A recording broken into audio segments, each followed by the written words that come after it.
de Mora, el doctor Pedro de Céspedes.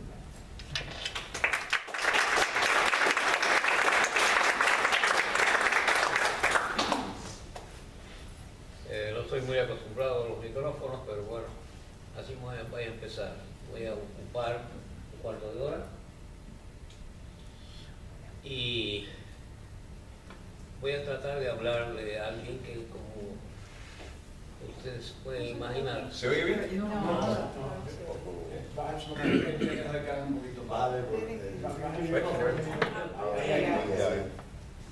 ¿me oyen bien? Me pasé una vida hablándole a públicos diversos, pero no soy historiador.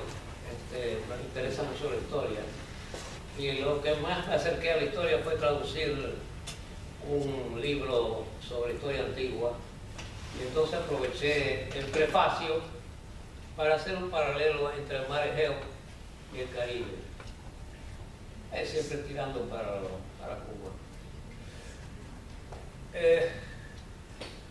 De lo que voy a hablar es de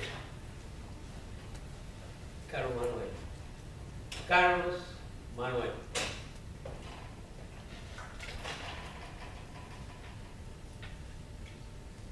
Era un hombre, no era un hombre fácil, no era un hombre común, pero era un hombre lleno de gente, lleno de ideas, lleno de ambiciones legítimas y no menos cubano que nadie. De hecho, mi nombre completo es Pedro González de Céspedes. Desde muy joven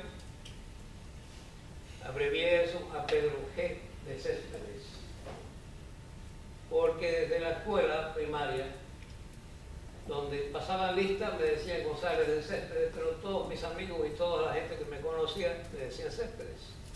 Pues así se quedó Céspedes. Mi padre me dijo, hijo, un día, cuando ya era un hombre maduro de 12 años, me dijo, hijo, González es un apellido tan glorioso como cualquiera. Hubo grandes hombres, pero fueron muy prolíferos. Y en consecuencia, pues, si uno tiene un apellido que sea más identificable, y qué bueno que no nací en Argentina, porque en Argentina los Céspedes son como Pérez, González, García, Hernández, etc. Entonces, por eso soy conocido como Pedro de Céspedes, siempre como la G, para no olvidarlo. Un día mi padre, que se llamaba Pedro González Morales, y en muchos lugares, sobre todo en las columnas que escribía para algunos periódicos, aunque él era periodista técnico en maquinaria del periodismo, él se llamaba Pedro González Morales y tenía tarjetas que decían Pedro G. Morales. Y un día descubrimos que unas primas de él, que hacía 800 años que no veía, vivían a la vuelta de la esquina, ya ancianas. Entonces un día mi padre consideró que ya yo era lo suficientemente maduro para escuchar eso y me dijo, ven acá. Me dijo, mira, hijo mío, nunca tú eres un Céspedes. Eres el orgullo de mi vida por ser Céspedes. Espero que nunca lo olvides tú y no seas una persona que haga que quiera olvidarlo.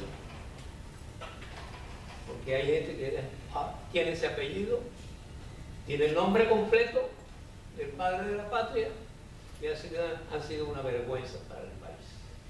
Afortunadamente ya no lo tenemos entre nosotros. Entonces, Carlos Manuel nace en el año 19. Tiene una niñez en el campo, agreste, se hace un gran jinete, se hace un buen cazador, muy buena puntería, en fin, nadaba el río varias veces sin parar. Era un buen nadador, buen jinete, buen tirador. Y cuando llega a cierta edad, lo mandan a La Habana, al seminario de San Carlos, y decide hacer en 3 años lo que tomaba 4. Y en lugar de inscribirse normalmente y cursar normalmente, se inscribe para ser examinado. Y termina en 3 años. O sea, se hace bachiller, entonces se llamaba bachiller, era la antesala de una carrera universitaria, y regresa a Bayamo. Se casa con, curioso esto, él y su hermano Francisco Javier se casan con 2 hermanas. Y esas 2 hermanas son primas hermanas de él. Ese es el error que había hasta cierto momento, ¿verdad? Y que tiene ciertos problemas, por eso la gente trata de evitarlo, pero entonces es la cosa más común. Pero hay un detalle que, según los guayameses de la época, era la joven más linda de Guayama. Se habla de Carlos Manuel, que era bajito. De Napoleón también se habla que era bajito. Pues resulta que Napoleón no era tan bajito. Lucía bajito porque tenía unos caballos muy grandes. Y él no medía nada más que un poquito, muy poquito menos que 5 pies con 7 pulgadas. Lo cual quiere decir que no era tan bajito. Es más, la mitad de sus mariscales, que él hacía sus mariscales, escogiendo a la gente, eran mucho más altos que él. Así que estaba acostumbrado a ser primos inter pares, primero entre los iguales, no importaba la estatura. Entonces él se va a Bayamo después de ser bachiller, se casa, y estando su esposa en estado de embarazo, decide irse a España a tomar, a aspirar al título completo de lo que sería hoy doctor en Derecho, o perito, lo que fuera. Nada más que entonces se llamaba, y no lo veo en los libros de historia, el diploma dice abogado del reino. Ese era el título profesional máximo. Hace ese programa entre Madrid y Cataluña, una vida muy agitada, en la que se dice sin pruebas de ninguna clase, pero es posible que participó en algunas de las algaradas o lo que fuera que hubo en Cataluña. Y cuando termina, y hay un periodo para esperar la llegada del diploma firmado por el rey, se va a viajar un poco por ahí. Él había llegado, yo me puse, ¿cómo llegó a Barcelona? Y dije, bueno, agarró el barco y el barco lo desembarcó en Barcelona. No se podía hacer eso. Él tomó un barco francés que lo dejaba en Le Havre. Y entonces yo he tenido que deducir cómo fue que llegó a Barcelona. En ningún libro de historia está eso. Entonces yo he deducido que él fue a Le Havre o a algún puerto anterior, porque ese era el puerto de destino de la fragata francesa. Y entonces agarró la diligencia o barco de río, difícil porque sería contracorriente. Así que iría por tierra a París. Estuvo en París. Y de ahí entonces regresó y agarró otro barco para ir a un puerto más al sur de Francia, coger entonces Barcelona, de las cuales era un río, un pedazo de tierra, otro río, y entonces agarraron un barquito para llegar a Barcelona. Así que no eran cosas fáciles, pero entonces no existía, como ella tenía ferrocarril, ¿verdad? Primero que nadie, fuera de Estados Unidos y Gran Bretaña. Y Francia apenas estábamos en 1840. En ese momento, pues si él había nacido en 1819, Pues estamos en el 40, tenía 21 años.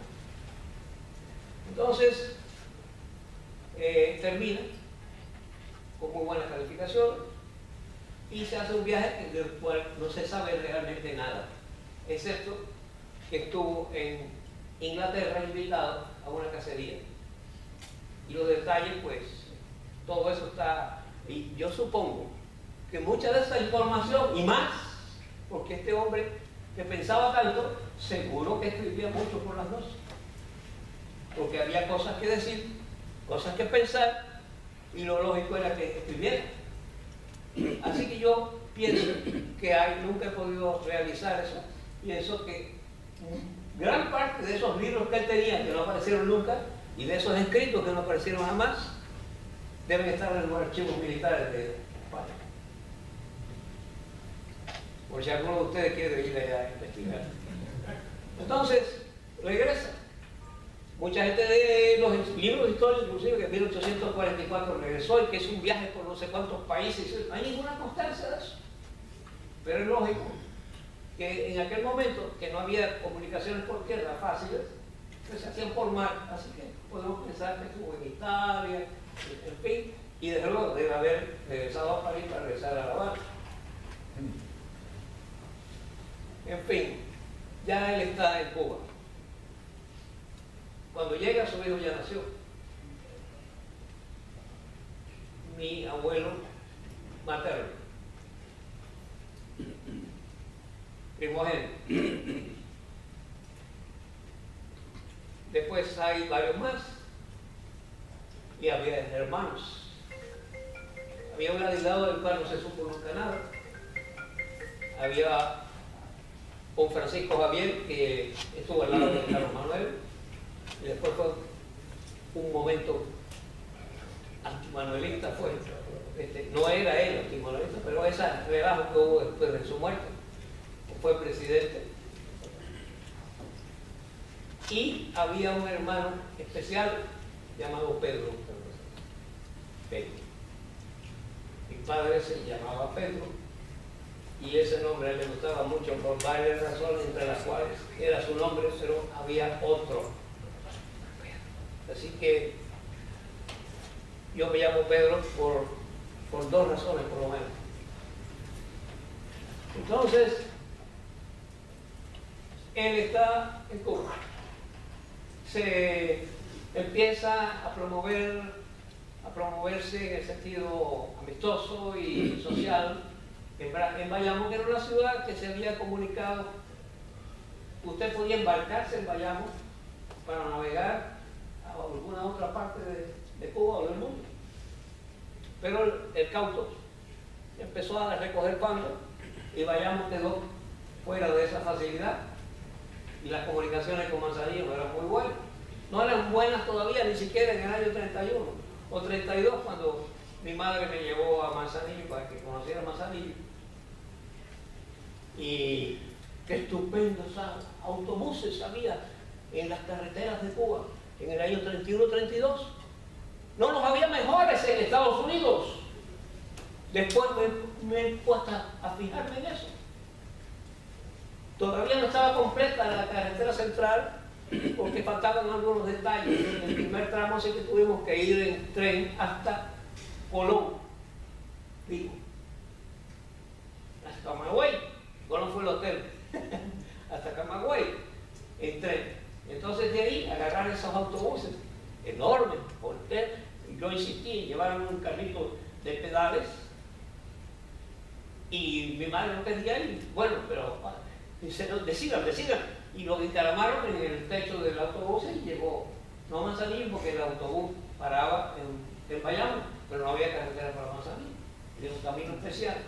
No voy a traer esos detalles, pero fíjense, en el año 31-32, los autobuses que había en las carreteras de la nueva carretera central, que iba para todo el país, que fue una cosa maravillosa, una de las buenas cosas que se hizo la presidencia de Machado, que hizo tantas buenas cosas y desdichadamente esas cosas de Cuba. Hacer de lo mejor y al mismo tiempo hacer cosas horribles, ¿verdad? Por eso a veces dicen, no, que fulano que construyó, así construyó, ¿y qué fue lo que hizo con la ciudadanía, la libertad, el Tesoro Nacional, el prestigio de Cuba fuera de Cuba. Entonces, Carlos Manuel está en Bayamo, se convierte en un líder social, cultural, traduce del latín y del francés obras que se representan en Bayamo, en fin. Se integra a su familia. Su familia era un caso especial en Oriente. La familia Céspedes nunca había separado sus terrenos. Los había mantenido juntos y los había ido aumentando. Y un día descubrí, hace algunos años, cuando empezó a ver esto de los satélites, qué sé yo, que desde un satélite se podía ver la hacienda Macaca de los Céspedes, la esquina que hay entre Guacanayabo con la Sierra Maestra del Sur. Ese triángulo se ve desde el satélite. Eran 750 y pico kilómetros cuadrados. Nunca dividieron su tierra. Había una costumbre posible legal que era por pesos, interpretando metros cuadrados o caballerías, pero no se usaba con moneda. Y se le daba reconocimiento a ciertos lugares que se expresaban. Así que la familia se mantenía unida. Eran muy diversos. No se podían soportar algunos de ellos entre sí. Pero cuando sonó la campana de la Managua, todos estuvieron ahí. Todos fueron a la guerra. Hombres y mujeres. La primera víctima de la revolución, como le llamamos Carlos Manuel, porque esa palabra revolución hay. La palabra revolución era la palabra santa en Cuba. Hoy día no lo es. Era una palabra santa. El primero que usó la palabra revolución conectado con la independencia futura de Cuba fue Félix Varela. Así que él estaba usando la palabra que había estrenado Félix Varela en sus cuadernos que él mandaba clandestinamente a Cuba. Félix Varela. Me extendería demasiado ahí. Vamos a regresar a Carlos Manuel. Entonces, Carlos Manuel de alguna manera se las arregla sin proponérselo. Estar en el primer lugar en tinta roja en la primera página del cuadernito que usaba el gobernador local Udaeta de la gente sospechosa y que había que vigilar. Y en el año 51 empieza la carrera. Con otros dos los desterran a un pueblo de Palma Soriano. Lo destierran a Palma Soriano. Pasaron ahí unos meses. Se usaba mucho el destierro, no hay comunicaciones en una isla, pues cuando usted lo mandan a otro lado, es un destierro. Pero no era suficiente para él. En el año siguiente estaba desterrado en Baracoa, que era lo último, porque Baracoa no tenía comunicación nada excepto por mar, ocasionalmente. Se pasó allí 6 meses. Como es natural, cada vez que le hacían eso, lo arruinaban, porque tenía un bufete, y de ese bufete vivía. Pero era síndico de esclavos también, y eso no le rendía le costaba dinero, porque tenía que defender los derechos de los esclavos que estaban protestando de sus amos. Y él era síndico de esclavos. ¿Ya? Me quedan 2 minutos para cerrar. Ok, 2 minutos es suficiente.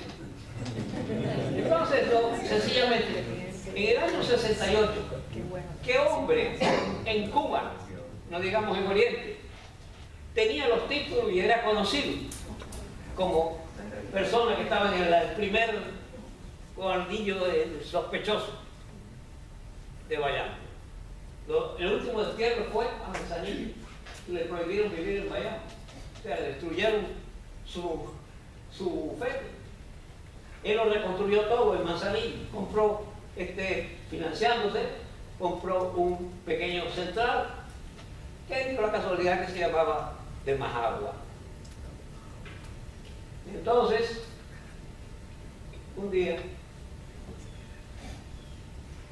su esposa estaba moribunda. Como sucedía, las mujeres eran muy frágiles. La ciencia ha venido a ayudar a las mujeres y a los hombres, a la humanidad. Las mujeres morían de cualquier cosa, se pasaban meses muriendo, o cualquier infección corporal, lo que fuera. Entonces estaba su esposa moribunda, pero largos meses. Y entonces yo imagino, Perucho Figueredo, mucha gente no sabe esto, Perucho, o no recuerda, Perucho Figueredo era la figura más importante del Callao y la persona menos conocida como importante de Callao, porque era un tipo que le gustaba la música, a su esposa también le gustaba la música, por eso fue al himno y todas esas cosas, antes de las canciones y todo. Entonces, él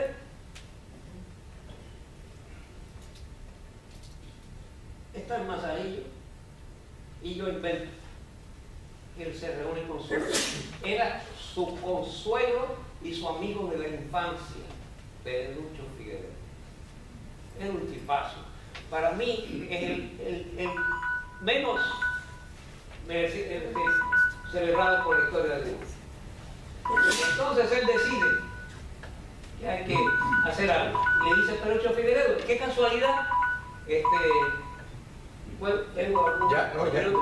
No, ya se acabó. Bueno.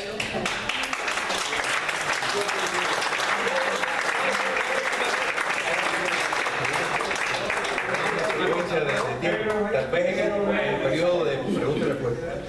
Ahora, pero yo creo que todos los cubanos que vivimos en libertad, en efecto, heredamos la responsabilidad, tal como explicó Pedro, de ser bisnieto de un prócer como Carlos Manuel. Yo creo que todos hemos heredado esa responsabilidad de aportar para que Cuba sea libre. Ángel